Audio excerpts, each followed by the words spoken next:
Yes, people. Team Talk Podcast, episode 18. It's been a long time. It feels like that. Like, what, 2 weeks? 3 weeks? Break. Transfer window break. Yeah. We're back anyway.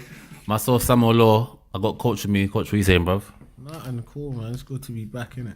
Yeah, man. Let's talk about the Arsenal or City Arsenal match. It just felt like a formality. I felt it was going to be a battering, but Arsenal obviously, at least they held a bit of pride. 3-1. They came out the losers 3-1. I'm not sure a lot of Arsenal fans would be expecting a win. What would you say? I don't think anyone would be expecting a win. Listen, formality, battering, it's just all the same with Arsenal, man. Like, Man City, I think even Neville said it on the commentary as well. It's a perfect game right now. Like, usually you look at Arsenal, big team, you need 3 points, City and stuff like that. But if you was to ask Cities generally, like, what type of teams would you want to play right now in the Premier League at this stage of the season? It's Arsenal. It's Arsenal, because Arsenal will, like today, they try to be compact and all. It's not Arsenal. You don't have the players to do that. The thing is, though, yeah, obviously City got out to a flyer, Aguero. Yeah. But they actually looked shaky at the start of the match after they scored. He looked shaky. City, so they dominated the first kind of 15 minutes. Yeah. But then when Arsenal scored, it was almost like, okay, City, there's somewhere like where their mentality is, I don't know, lacking a bit. It looked like they were panicking a bit. Yeah, listen, City are human. That's what I'm trying to say. And then this part of the season, remember what I said before in terms of when you're going for the title at this part of the season, it's just all about the win. Like playing champagne football and all that stuff. If that comes with it, cool. But right now, you would take the 1-0, 94th minute own goal right now. That's what you would take to get the 3 points. So that goal that Arsenal scored, it wasn't a surprise, because if you look at City's lineup, I mean, who can really head the ball in that team? It was Otamendi, maybe Laporte. Yeah. But apart from that, I see Sterling marking Koscielny. Yeah, he rolled off him straight away. And all that. But I think even that, it wasn't even man-to-man marking. It was more of a zonal thing, because you can tell by the way they've lined up in the box. It's more zonal. Whoever comes into your zone, just deal with that, because there's no way Pep, as smart as he is, he's not saying, well, guys, this is how we're going to line up. Sterling, you're going to stop Koscielny from headering the ball. No, it's not going to work. So I think they just done the zonal thing. But they knew whether Arsenal got the free kicks and all that stuff, they had more than enough going forward when they had the ball to punish Arsenal. Did Arsenal, or did Emery make the right decision starting Laka and Aubameyang? That's the first time they played with each other away. Against the top 6 side. So how do you think they did? I mean, I think the whole Lacazette and Aubameyang situation, I think Emery's got to put his foot down, because to me, I don't think both of them should be playing up front together, because I don't think they've got enough behind them, basically. So for me, Lacazette to me has to be coming off the bench. Aubameyang is your top striker. Just play him. Like Emery, like you said, Arsenal fans shouldn't really be getting onto Emery anyway, but everyone's always been, even Aubameyang came out in his interview this week, I'm best fitted as a top striker. So he's probably just told Emery, listen, Emery, I'm not on this left side shift up and down the wing, I'm a striker, and I've been banging the most goals.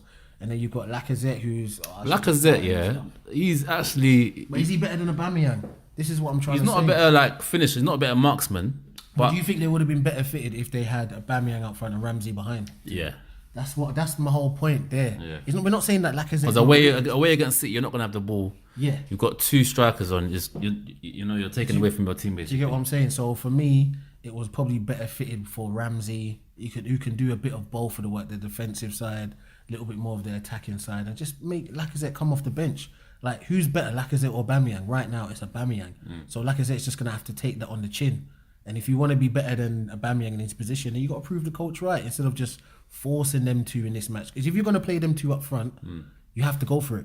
You can't be compact and how Aguero scored his first goal. You're trying to keep it compact. Come on now, you're playing 2 up front. Them 48 seconds. I mean, you saw the thing. I think someone had a graphic up about all their players were in the box, and Man City somehow still scored. I mean, that just tells you that this ain't no defensive team. You might as well just go for it. Because like I said, the formality and getting smashed, what's the difference?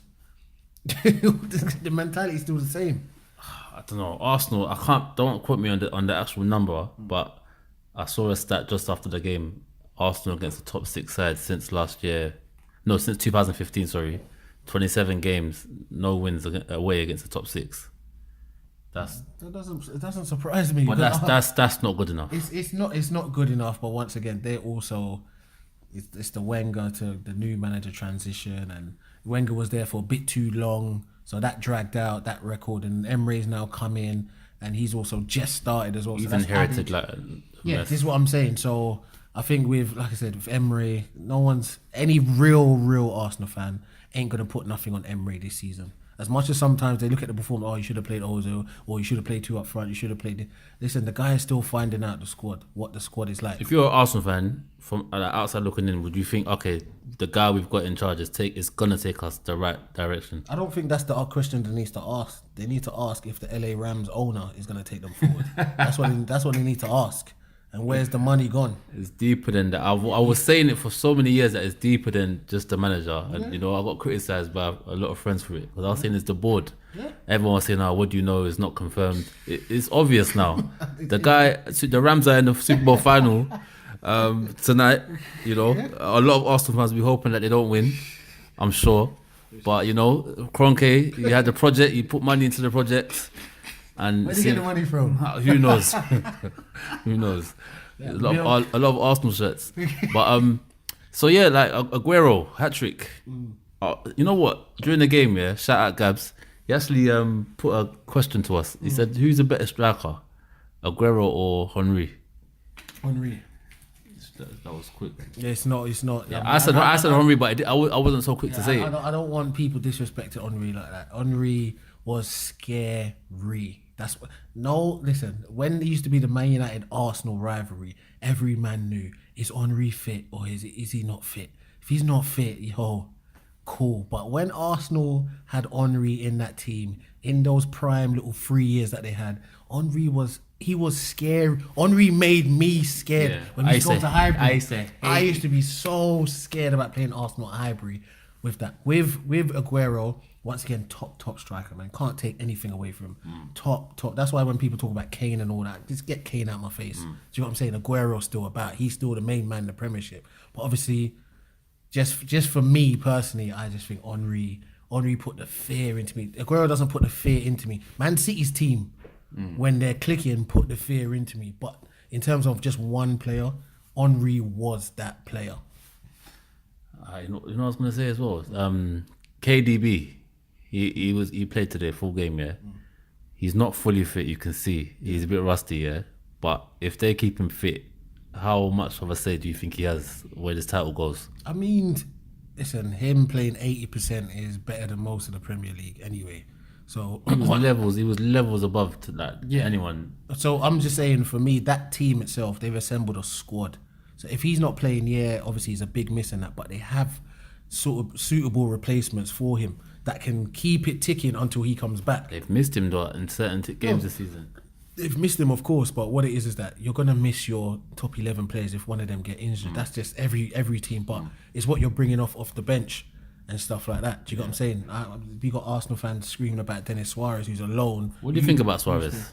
I haven't seen him enough to judge him and stuff like that, but he's an Emery player. So what do you mean? He used to play with Emery at innit? Sevilla. Was it Sevilla? Yeah. He was at Sevilla with Emery, so I think he was. He was. Yeah, so you can tell that was a lot of Emery's input in what type of wingers he wants and stuff like that. So, like I said, slowly but surely, Emery is trying to get his own guys in there, which is why I think maybe that Dortmund guy, Mislintat, ended up leaving or whatever it is happening in the background. So, yeah, that's what it is. I don't know, with City, like I said, they were a bit shaky when Arsenal scored. So it's looking like they're kind of feeling the heat as well. Like this is a proper race, That champagne stuff is over. That early season tiki-taka champagne and we're going to blow is over. Yeah. Because right now it's all about the 3 points. When it's all about the 3 points, when you go 1-0 down or someone pegs you back, there's a different sort of pressure now. So now it's not like, you know what, we can lose a 2-1 victory in October. Because what it was, they scored early against Newcastle, in the week. And then Newcastle, they just got complacent. They got complacent. That's what I'm saying. But when I go back to what I said about in terms of how easy Arsenal are to play against, if you was to ask Man City Who would you rather play against, Newcastle or Arsenal? They'll tell you Arsenal all day long because it plays right into their hands. Newcastle, like you even said before in previous one, going up to St. James's Park on a Wednesday evening, blistering, like it's just cold up there. Certain guys are not ready for that. They're not ready for the run-on long ball, the flick on, the Richie pull it in the box. They're not ready for all that sort of football. So it can catch you cold in the middle of the week and stuff like that. So What have Arsenal got to do to change that whole, stigma that we've got on them? It's the board. It's not really complicated. Emery is a decent manager. I wouldn't say he's top of the line manager. Do you know what I'm saying? He will do what he's told. So that's why he's in that position. But the board just needs to back him. At the end of the day, if they don't back him and whatnot, then nothing's gonna change. Nothing is gonna change. They've got money. Arsenal have money. It's just whether the guy's gonna put it in the Rams, the Denver Nuggets, I think he's got Colorado Rapids or whatever, some ice hockey team or whatever. It depends where he wants to put his money. Right now, it seems like he selected the Rams first. Do you get what I'm saying? And because obviously the NFL model is completely different to football and whatnot. Football, you really have to put your own money in there. It's not no sort of thing. So it just depends. If Stan Kroenke is going to put his hands in his pockets for this summer, to me, it's a big summer for Arsenal. Big summer. So what? Arsenal. They're gonna have money in the summer then? They've got money. They've had money. They got money, but the whole loan issue, they're not gonna have that issue. They've had money. I think the loan issue, I'm not really fussed about that because who did United buy in January? No, I'm saying in the summer, Arsenal are gonna have money to spend. They're gonna They've have got funds. money. Arsenal have money. Don't let no one fool you. Yeah, because obviously because of the financial fair play, something to do with that. What fair play? I don't know. I just remember hearing something about financial fair play. That's why they couldn't. Listen, you've seen what Man City are going through in terms of the final financial fair play, and Arsenal are nowhere near what they've been spending. And It's to do with the wages. It's to do with the wages. Arsenal's wages. Yeah. I just remember seeing something. Like, they're gonna probably butcher me for this, but I remember definitely seeing. I didn't know about the wages. That's why they said they they can't. How can you really monitor wages and that? Saying you can. I don't know. There's no wage cap. Yeah, forgive me if I'm wrong. Yeah, so it can't be the wages thing. But to me, Arsenal got money at the end of the day. It's whether Stan wants to spend it. But they've got a lot of dead wood, Arsenal. Yeah, so it's gonna take about 5-6 windows. Because you can't get. Is it the same issue with United? You're not going to get rid of all the deadwood in one window. That's the thing. United are a bit different because the fans put a lot of pressure on the club. Do you get what I'm saying? The fans put a lot of pressure. With Arsenal, there's not enough hardcore fans in the stadium to put pressure on the thing. Like when you're talking about. No, wait, what? Arsenal's fans? No. You've got hardcore Arsenal fans out there, but enough to put pressure on the board. What I'm saying is, see United, when things are not going right with the manager, guys don't turn up. You see them red seats, loud and clear. Guys, it don't matter. Man United have got the biggest fan base in the world. Guys don't turn up to the games. And when you start seeing patches of red seats and all that stuff at Old Trafford, things are going to change. Because when the vibe at Old Trafford was mad, that's when they had to make a decision. You know what it is, because the hardcore ones, there's a lot of them still in there. You get the prawn crackers and all them sort of, I'm coming for a cheese sandwich and all that sort of fans. They come to them odd matches and that, but the hardcore ones that go every week, they have a loud voice at United. But I think at Arsenal, since they've moved from Highbury to the Emirates, the hardcore supporters have been kind of left behind, so their voice is not really as loud as before. So, and like even when Nacy was here before, he said, "Listen, you can do the empty seats and that, but someone will just come and take your seat." Like the waiting list is mad to go and watch Arsenal. So, what's gonna happen? Yeah, fair enough. Before we move to the United game, because we're gonna talk about United versus Leicester. Let's talk about the actual title race. So Liverpool play tomorrow. They play West Ham away. They usually have a good record against West Ham because they all, as far as I remember, they just hit West Ham on a counter. Mane, Firmino, Salah, they just bully West Ham at London Stadium. But do you reckon Liverpool now might feel the heat? Because now City are 2 points behind them, Tottenham 4 points behind them. So how do you think Liverpool? 100% they'll feel the heat. They ain't never been in this position. They're being hunted down. You saw how when they drew against Leicester, the reaction of the fans, it felt like a loss. It didn't feel like, we've gained a point. No, it feels like we've dropped 2. No, because City dropped dropped points the day before. Clear. So for them right now, they're gonna feel the heat. If West Ham go 1-0 up, trust me, they're gonna feel the heat. Good time to play West Ham though. West Ham are on bad form. The Arnautovic issue, now the saga's over, but it seems like that they took I don't know, they lost a bit of momentum with that. But they were doing well, and then they started dropping points, losing out of the FA Cup. Now he's injured, I'm hearing. So I mean, West Ham's West Ham. I mean, when Arnautovic is holding you to ransom, you know what type of club you are. Do you get what I'm saying? Them players there should not be holding you to ransom. They want to go China, let them bust. Do you get what I'm saying? So for me, it's just West Ham or West Ham. But you never know on a Monday evening. I don't see anything else but Liverpool win. I don't personally see anything else but a win, because now Liverpool are in that mode that all the finer details count now. Like, they're out of the League Cup, they're out of the FA Cup, etc. So they know it's just Champions League. That's just what they're on right now, and mostly the league. Do you get what I'm saying? So for me, but you just never know in this Premiership. No one said nothing about, even though Newcastle was going to be tricky, no one thought Newcastle would turn over. After Man City went 1-0 up as well. Come on now. That is the Premiership. So Monday evening at the London Stadium, you don't know what's going to happen. You don't know. They might just put Carroll up front and just hit the ball long as much as they can and feed off the flick. You just don't know. I know we said we're going to talk about United, but I think it's only fitting to talk about third place, Tottenham. So Tottenham, like I said, they're 4 points behind Liverpool now. Tottenham are in the race, right? Or no? 4 points behind the leaders. You've got to be in the race. Tottenham. See, this is the problem.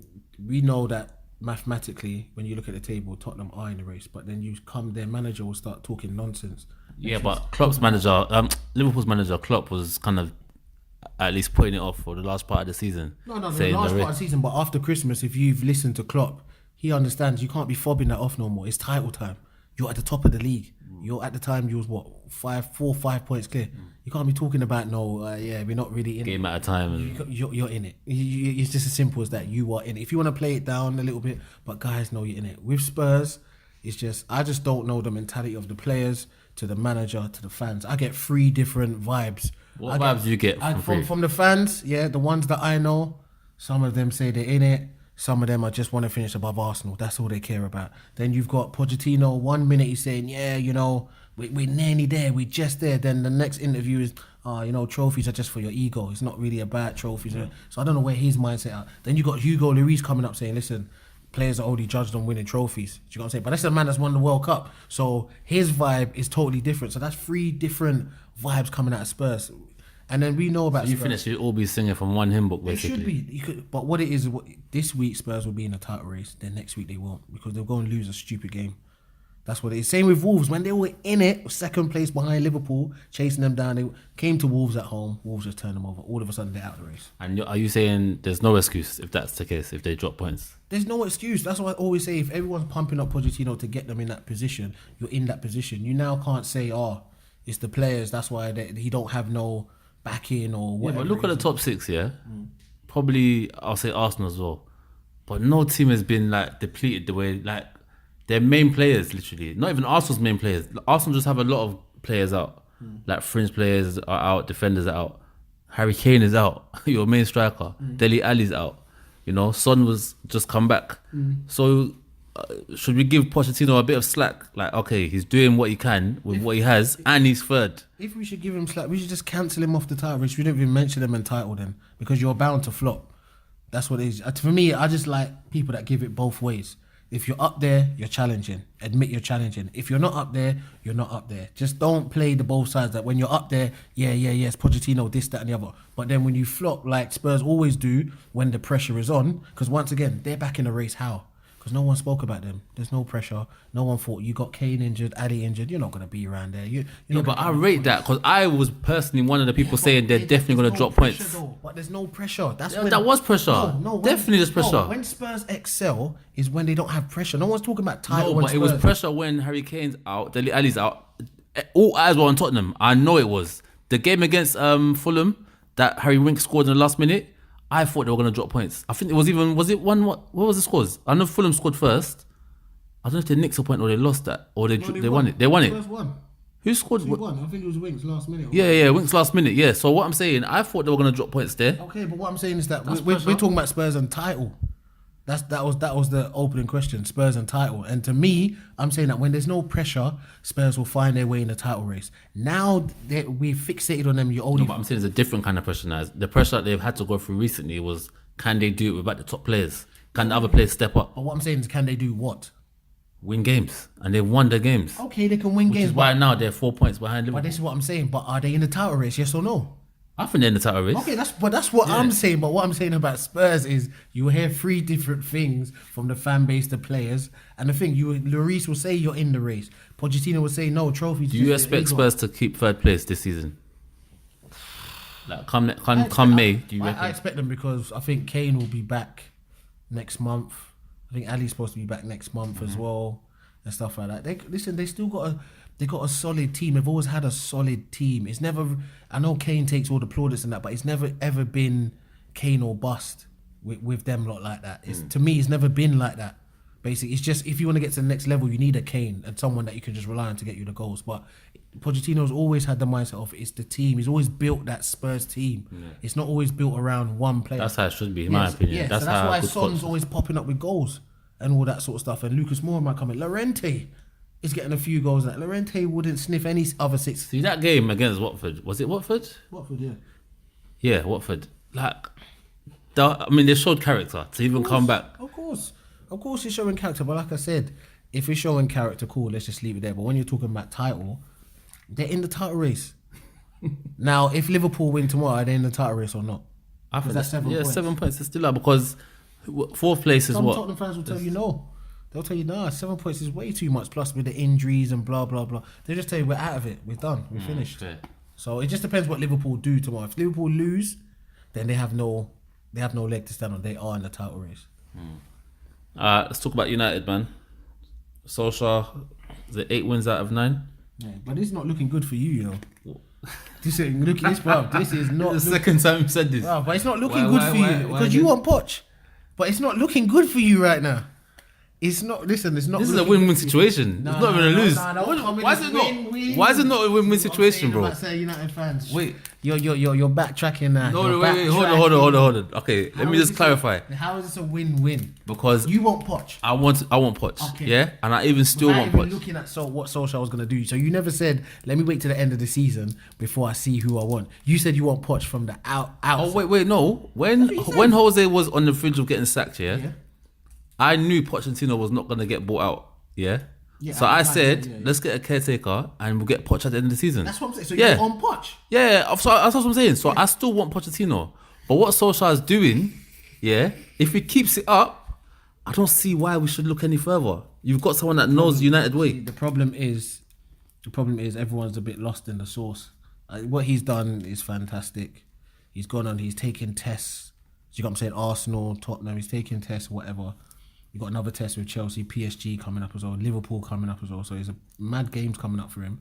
So it's going to be a big test for him. But he's done well with what he's had to do at the end of the day. Martial signed a new contract. Do you know what I'm saying? Excellent. That wouldn't have happened if Mourinho was there. Everyone knows that. So at the end of the day, for me, he's doing a good job. But who's going to be the director of football now? Because don't forget, Solskjaer might be doing whatever he's thinking. But now, if he gets the job, now Solskjaer, you're looked at a different light. You're not a caretaker no more. Now it's that's not about, my only concern. Now it's not about just pretty football. Now it's about what type of people are you going to be bringing in? What type of players are you going to be bringing in? What's your input in the players bringing in? Or is it the director of football that maybe Ed Wood was picking and that you don't like? And then you coached them. Do you get what I'm saying? And you coach them. So just that dynamic. And you missed out the fact that another thing as well that happened this week. Fellaini gone. United are going in the right direction, man. I mean, come on, man. Fellaini. With Fellaini, I feel like he was like, you do respect Spurs, don't? I definitely respect Fellaini, man. I definitely, because see with him, I know he's got a strong mentality because the abuse he's been getting. Fellaini represented the demise of United. Like a lot of people, for some reason, put him as like the poster boy for the demise of United. I don't think you can, You can't. It's not fair. But you know why? I think it's based on what every manager after Fergie has played Fellaini. Bro, the guy, listen, he's played all our finals. When we won the cup, the Europa League, FA Cup, League Cup, he's been in those finals, bro. He's been there. So for me, you got to respect him, man. You got to respect, because them coaches, once again, you got three different. I'm happy he's gone. I'm not gonna lie to you. Yeah. I mean, the football that Solskjaer wants to play, the Man United football, doesn't suit Fellaini anyway. So I'm sure Fellaini knew. Yeah, Fellaini knew as well. But Fellaini had a good United career. He's had a good United career. Got to earn some Chinese money. So he's cool. He's chilling right now. So, but I won't disrespect him. That's the thing. Like he's not the typical traditional United player that we look for. He's not a Pogba, he's not a Herrera and those guys in the middle. But every manager that came after Moyes, obviously it was just Van Gaal, Mourinho, rated him. They put him in the big matches, and you have to understand that's two different managers. It ain't the same manager. That's Moyes' boy that they put in there. But then this is what I'm saying. Those three managers that used him, the one that bought him to that kept him, they all came into United with their own philosophy. And I think I mentioned it last time when Neville said the next man that United appoints, they shouldn't even try and get someone that's going to come in and change the philosophy of the club. The person that has to come in, you've got to put United up there as almost with like the Ajaxes, the Barcelonas, where they have a tradition, and you need a manager to come in that knows the tradition and is not going to change it. Fellaini getting sold, I think, shows that. So as you just said, how Fellaini doesn't suit the style of play, these three managers that had three different philosophies that used him, Fellaini said, nah, this is not how United are supposed. This is not a United type player. Do you get me? I wouldn't even label the whole situation like that. I would always go back to, who do I always blame? It's the board. The board allowed Van Gaal to come and do his own philosophy, the possession football. We're not moving anywhere. The board allowed Mourinho to come and do whatever football his philosophy is.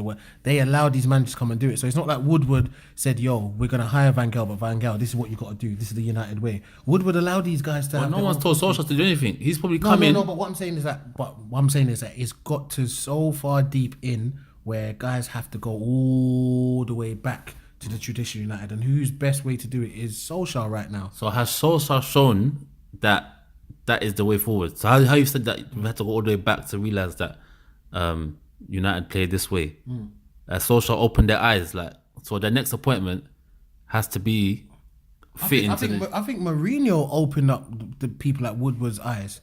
As in, like, Mourinho's gone in there. Don't forget, he's a superstar manager that makes headlines and stuff like that. The more headlines you make, the more advertising it is for Man United. The more advertising, the more money he gets. That's what Woodward is, a businessman. So he sees that, like, I can't have Ryan Giggs in there because he's not that sort of a superstar. But he likes superstars. That's what he likes. But he's now realised that we're getting all this sponsorship and money, but people are still not turning up to the games. They're not coming, they're moaning, they're this, they're that, but our club's healthy. So I think it's even Mourinho, his tenure has even helped Woodward to say to himself, like, you know what? Okay, cool. I think I need to go back to when I first took the job over. I need to go back to how the traditional United way of playing is. Is that good for you? Of course, I like that. Yeah. I like it. As long as the team is doing well, that's what it's about. We support the team. Yeah, we didn't spoke about the game actually. So Rashford got the only goal today. When are you going to stop calling Rashford a racehorse? That's what I want to know. And when he converts most of his chances and shows me that, because that's what I see as strikers. And you know what's so funny is everyone's talking about Rashford now. What about last season? Yeah, he had a poor season. No, but he was out on the wing. No, but what I'm saying is that nobody was talking about replacing Lukaku. Why? Because Lukaku was scoring the goals. If Lukaku was banging in the goals this season, nobody would talk about replacing Lukaku because he's doing his job. But because he's not banging in the goals, now everybody's also seeing his hold-up plays dead, this, that and the other. So now let's get Rashford in there. God works in mysterious ways. Look how Rashford got onto the scene, bro. He wasn't supposed to play that match. But what I'm saying is that the whole thing about Rashford, I'm not doing this whole gas thing about Rashford. Yeah. What is the gas? Tell me the gas. The gas is that when Rashford misses them chances that he missed against who? Burnley, yeah. That pained me. That pained me. I'm surprised you didn't message. Did you message me? No, I didn't message you. Yeah, oh my God. I was waiting for my phone to ring. I was thinking, this guy's going to listen. He had to finish that.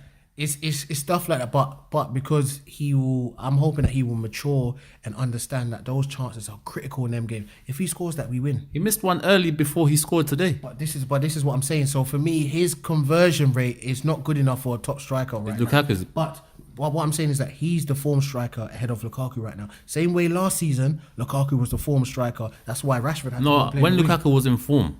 Yeah, that's what I just said. No, when he was in form, what was his rate? Because I recall Lukaku missing a lot of chances as well. Lukaku scored 24, 25 plus goals for us. But there was a lot of Rashford scored this season. No, listen. But wait, a lot of the criticism of Lukaku was that it takes him like 3 or 4 chances a game to score. Yeah, so he wasn't that's going to be my next point after this anyway.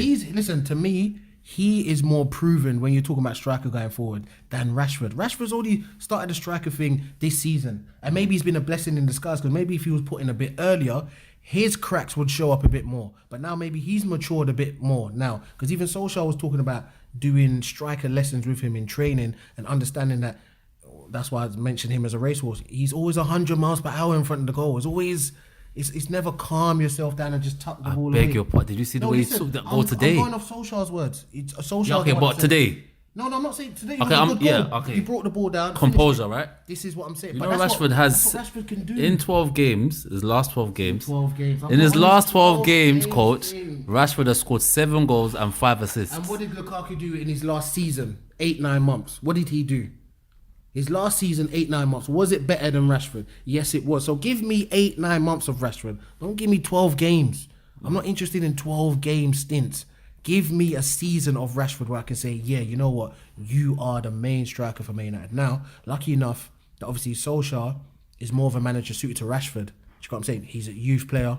He's more mobile and stuff like that. So for him, he's going to get pushed by Solskjaer. As he should. He's informed. Listen, I call a lot of things. I'm going to give myself a pat on the back and give myself credit. I call a lot of things. And you know this. You know this. There's times you're like, yeah. Listen, this is another one I'm going to drop. What? Martial can play centre forward for Man United as well. Why would he? I'm telling. What do you mean? Why would he?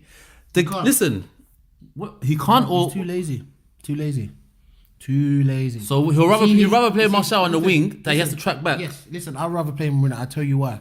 Martial is better when he gets the ball and the game's in front of him. I don't think he's one of them. He's not good off the ball. If you watch him, he always waits for the ball. He's not very good off the ball, making them runs and stuff like that. But when he's through, Can that be coached?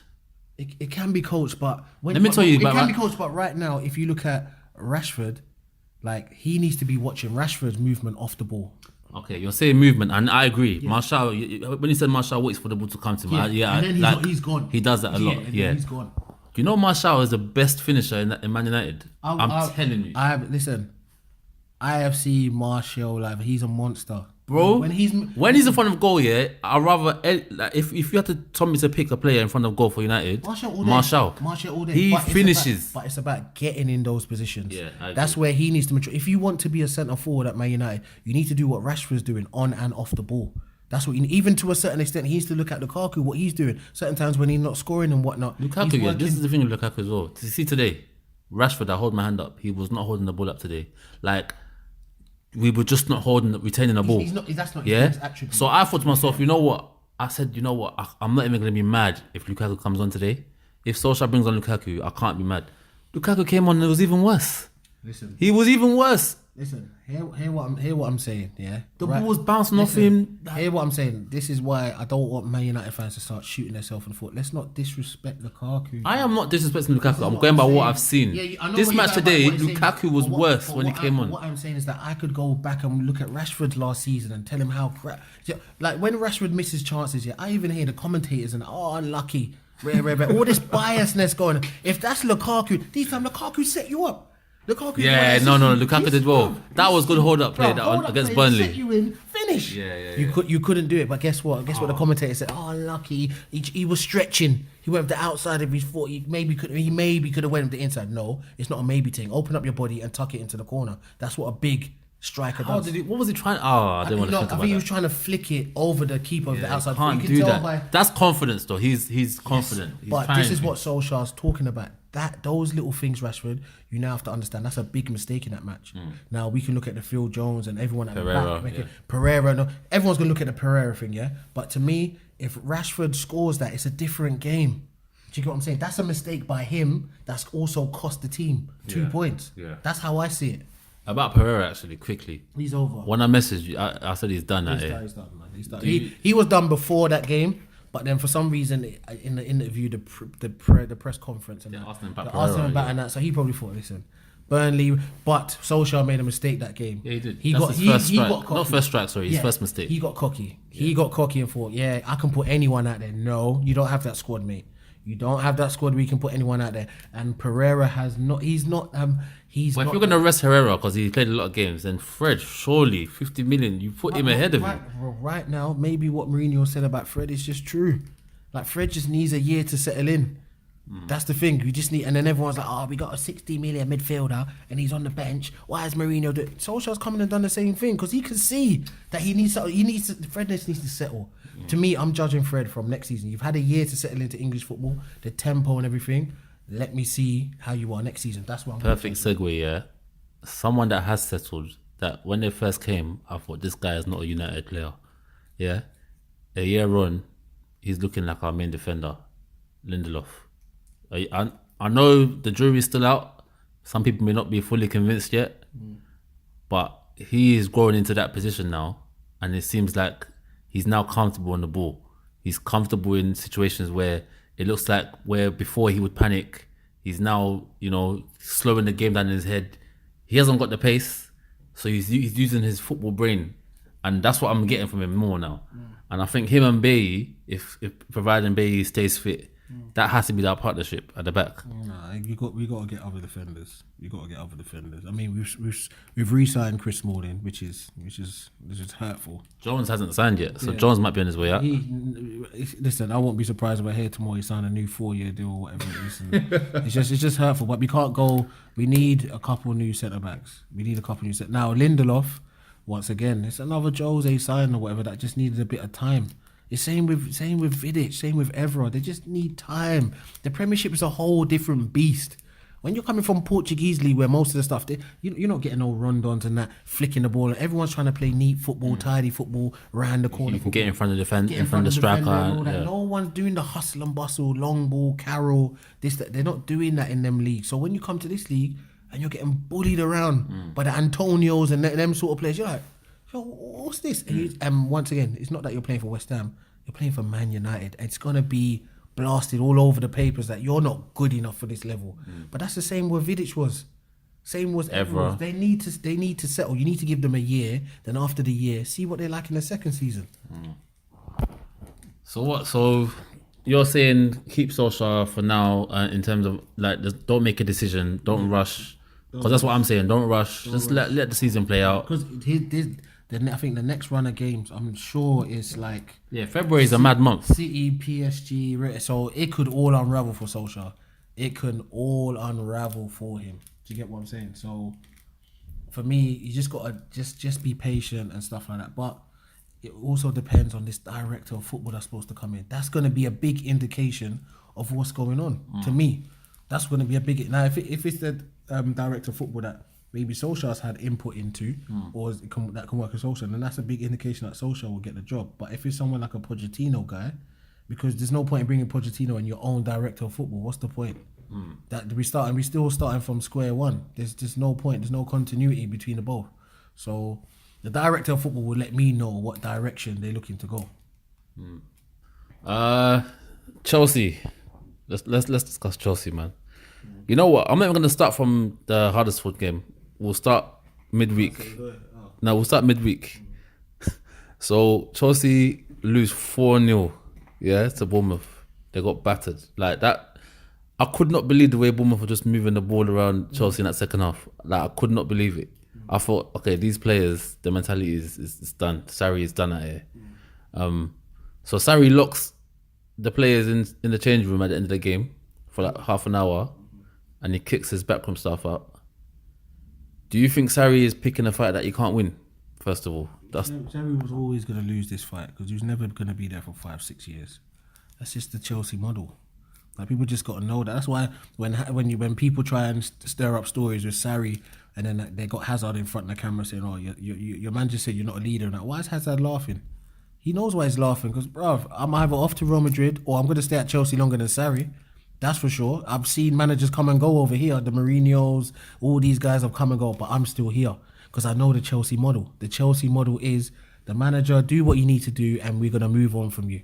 That's what's been successful for them over the last, 11, 12 years. That's what's since Abramovich has come. Managers come and go. So the players know that. Does Sarri know that? So of course Sarri must know that. Because Sarri, I know people say a lot of stuff in the media, but Sarri said, just like Klopp, Liverpool, first season, they were getting moved to. But then they gave him time, couple windows. That's what Sarri said. So Sarri might be looking for Sarri can believe all the sauce he wants to believe. He still thinks Jorginho's better in that position than Kante. So Kante did make assists. Listen, he made assists and whatnot, but half of Chelsea's problems when they get opened up is because of Jorginho. He don't know what to do when he's off the ball. Agree. What is he? Is he aggressive enough? No. I don't care if you complete 5,000 passes. I don't care about them stats.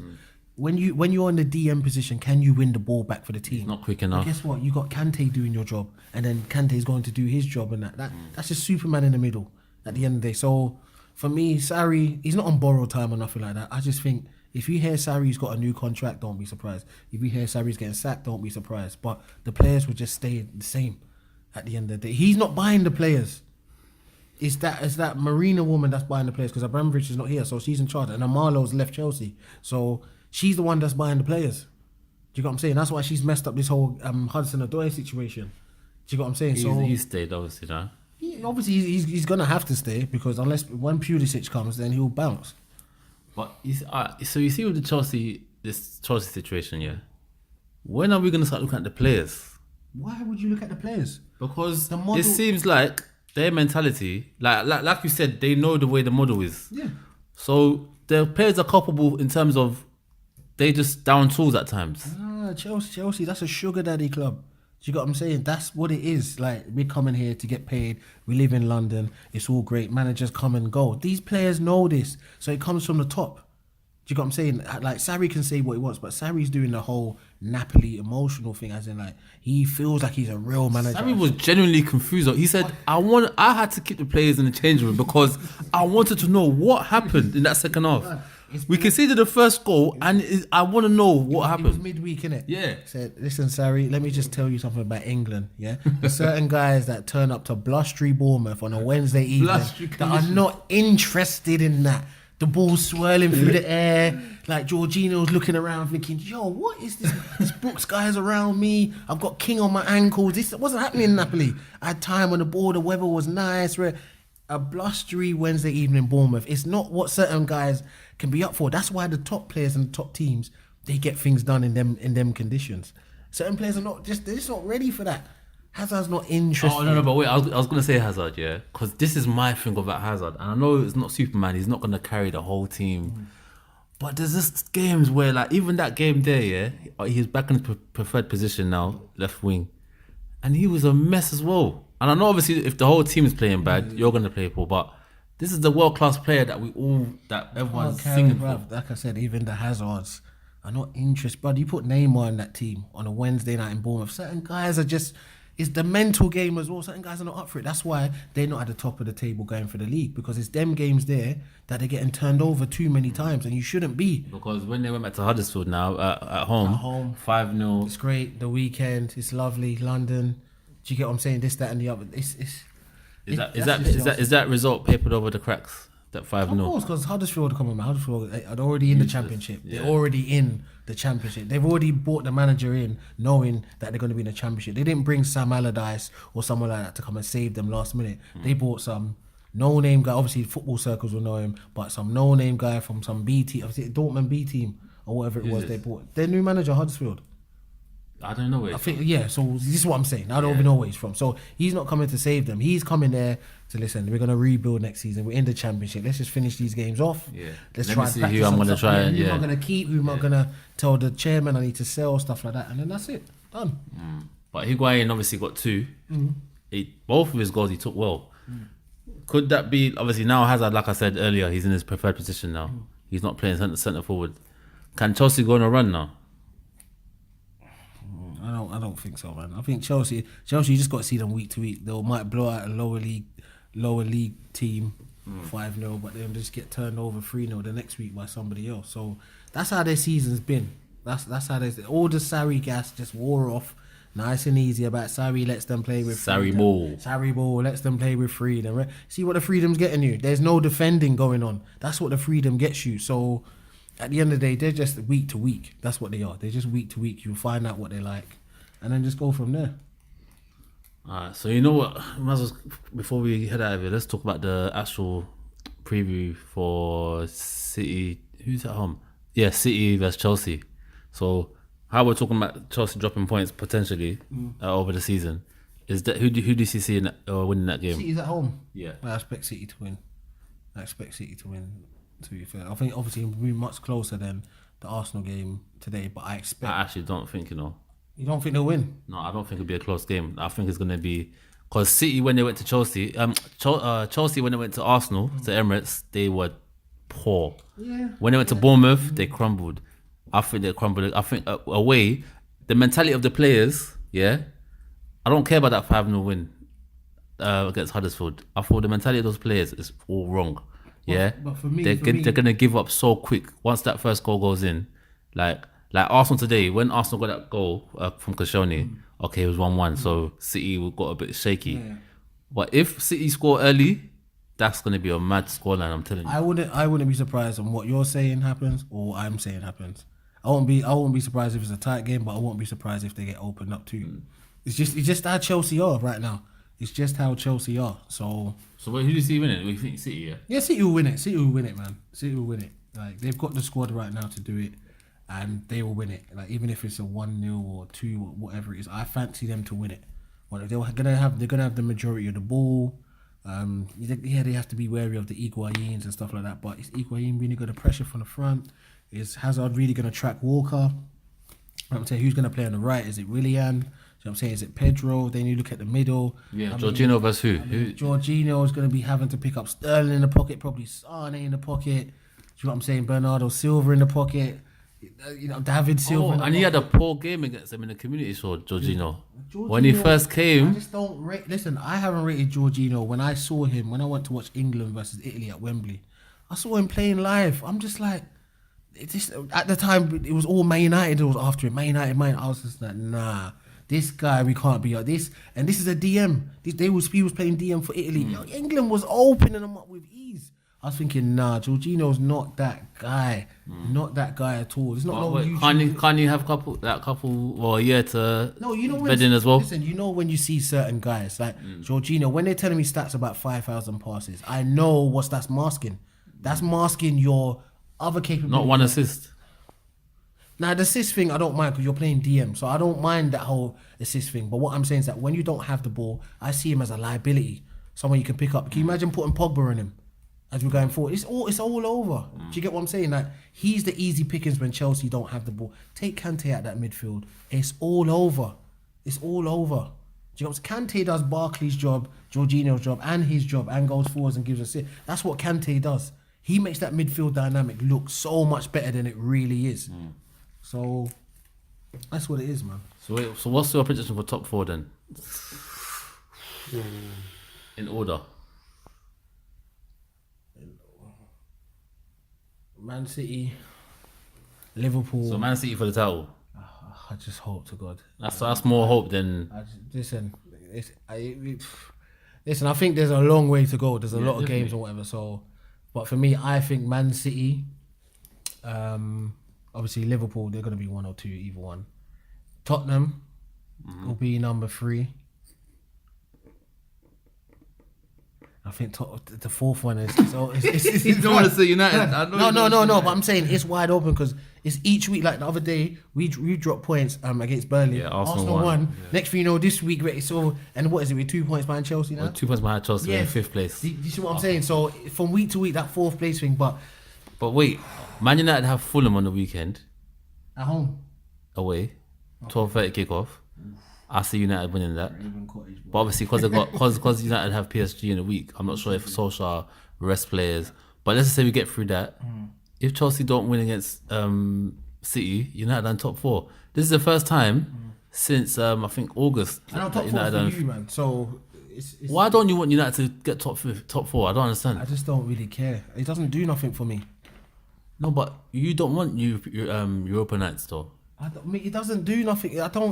Listen, I want the structure of the club first. I think Europa night. Yeah, but the structure of the club. Champions League works on the structure of the club. What's the point in going to the Champions League if you know you ain't got no chance of winning it? No, but then if you go to Europa, and you're right, because even when we went Europa, we still brought Pogba, Ibra, we still brought the players that we wanted. Listen, when it comes to us, the money's there, but no, not the money though. Players that the desire of players wanted to come. Listen, they don't matter. It's a money thing. If the agent is right, he will tell you to go there. If the money is right, at the end of the day, we know loads of top players that will go to United, knowing that even their profile itself, even if United's in a Europa, the profile of United will make them bigger than going to a Spurs.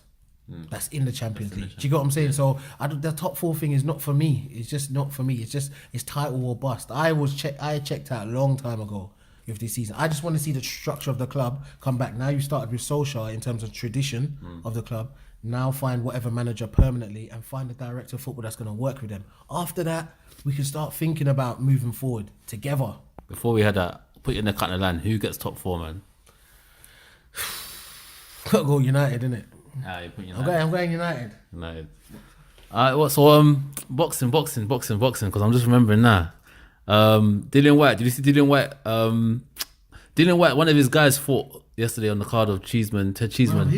One of his guys that he was there with him. He came out with him, and he was there at ringside when Eddie Hearn was on the mic, and Eddie Hearn said that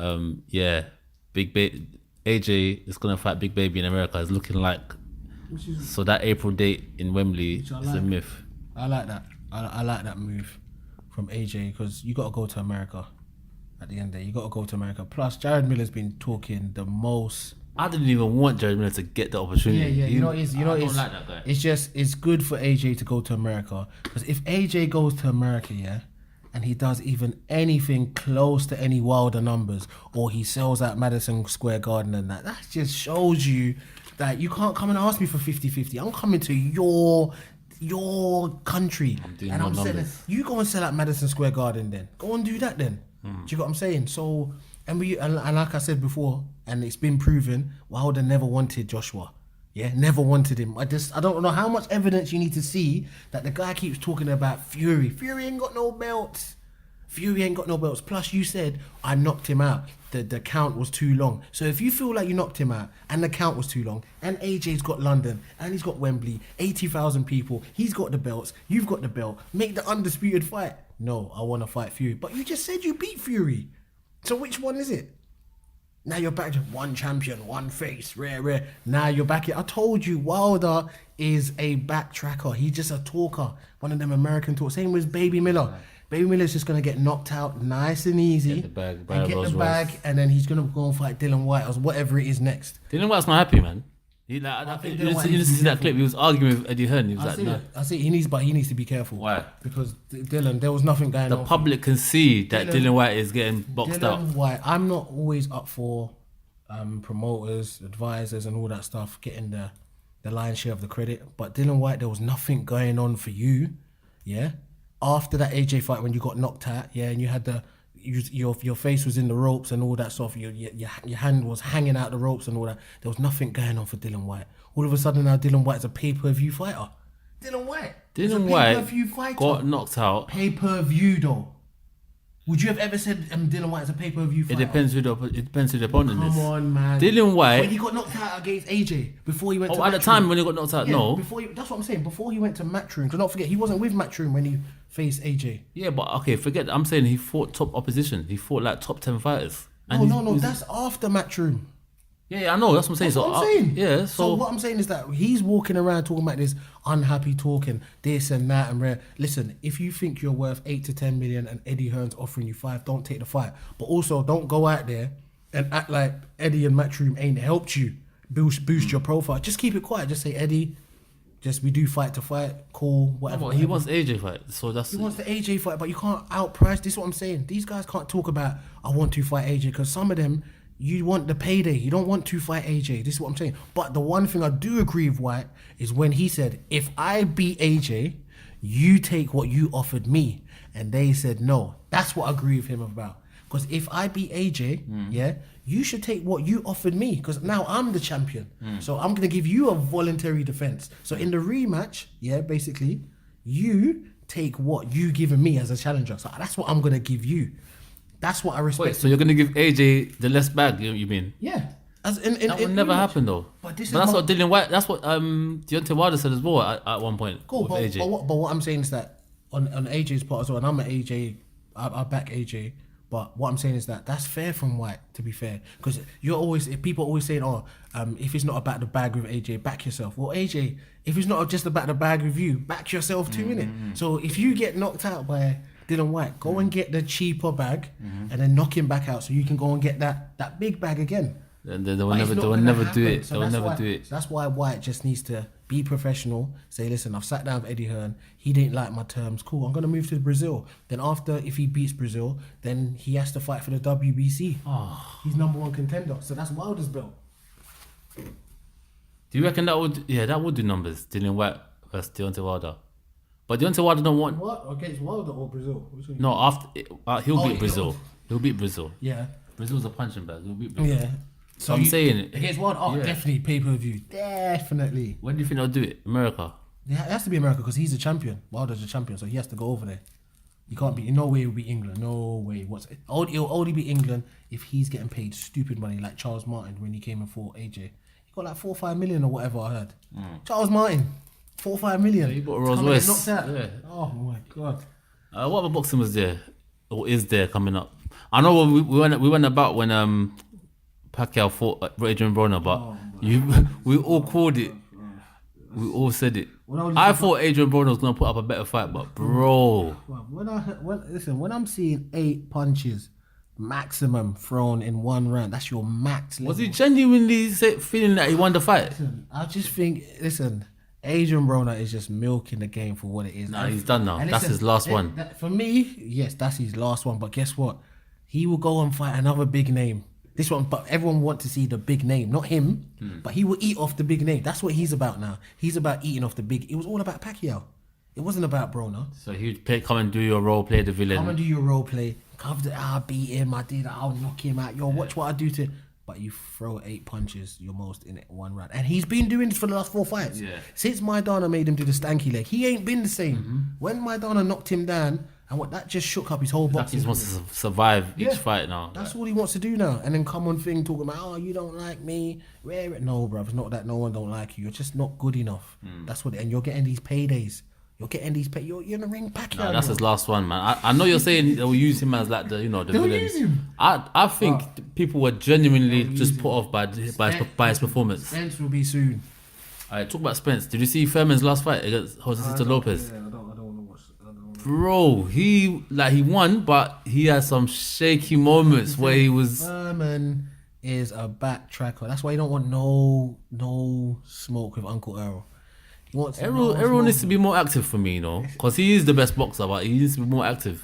Where's he fighting in March against Garcia? Mikey Garcia. Yeah. Oh yeah. Yeah, in March. Okay, that's now we're talking. Yeah, because I'm thinking this guy needs to start fighting.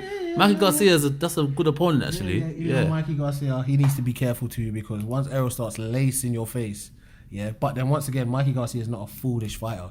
He's clever. Yeah, that's what I'm saying. He's clever. Tough guy as well. Yeah, so it will be interesting to see how that happens. And obviously, Spence wants Crawford. You know what I'm saying? But Crawford, you need to come from Uncle Bob. No one's fighting you while you're with Uncle Bob. Everyone knows that. Even Pacquiao. Crawford's fighting Khan.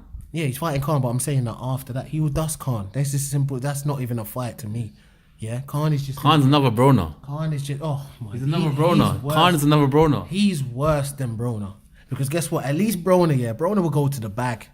If Broner knows he's going to get more for Brook, he would have fought Brook. Because he just would have went for the bag. That's what but Amir Khan is just he don't mind losing to Crawford, getting knocked out by Canelo, but he's getting knocked out by Brook. Is he making more money against Crawford versus Brook? No way. So what is his thinking there? He can tell you all that he's no way. What I want to know what's his thinking. Crawford ain't that low like that. No one's... Listen, Crawford ain't like that. And once again, who's Crawford's promoter? Bob. Man, listen, Pacquiao left Bob and went to Mayweather's people to get more money. If that's not a sign, I don't know what bigger sign you need. So I don't know what Crawford is thinking. I have no clue as to what Crawford is thinking. If the main man Pacquiao has left Bob and he's supposed to be making the big millions, you're not even making that sort of money. Like, what do you think Bob's doing to your pockets? How is Bob still finessing guys in 2019? I don't understand. How is he still doing it? You got to rate the hustle though. And his network's crashed down as well. What do you mean? Obviously, he was with HBO, innit? Yeah. So they what? Don't do boxing no more. Yeah, I know. He got closed off. So where's he now? He's doing ESPNs and all that sort of stuff. Yeah, ESPN has even gone to UFC as well now. Yeah, and all that sort of stuff. So for me, if you're with Bob, it's just... Because even Spence was telling him, like, yo, why are you hyping up in my face for? Like, you're with Bob. Like, you're not getting no fights, bro. Go and talk to Bob before you go to fight. Bro, like, tell Bob to phone, man. Like, phone me. Like, Bob controls you. You're doing this hype, Terrence, but Bob owns you. So you know there's not going to be no fight makers. So stop hyping it up. It's mad. So, it's crazy, man. Yeah, man. So let's get out of here. So, guys, thanks for listening. Thanks for joining us. We'll be back next week. So yeah, have a good week. Peace. Peace out. Peace. Peace out. Peace. Peace out. Peace. Peace out. Peace. Peace out. Peace. Peace out. Peace.